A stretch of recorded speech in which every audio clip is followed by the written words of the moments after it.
Ayan guys. Hindi ako lumapit. Takot ako. Mahulog ako. Mahulog tayo. Ayan o. Dagat. Kaya lang no people. No people's around because it's raining.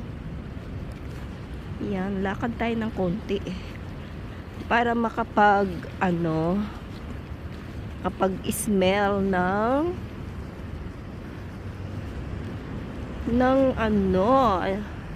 fresh air. Yan, fresh air kasi sa tabing dagat, diba?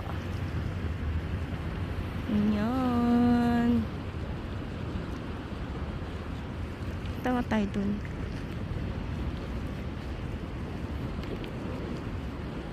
It's bad weather kasi guys. It's raining a little more.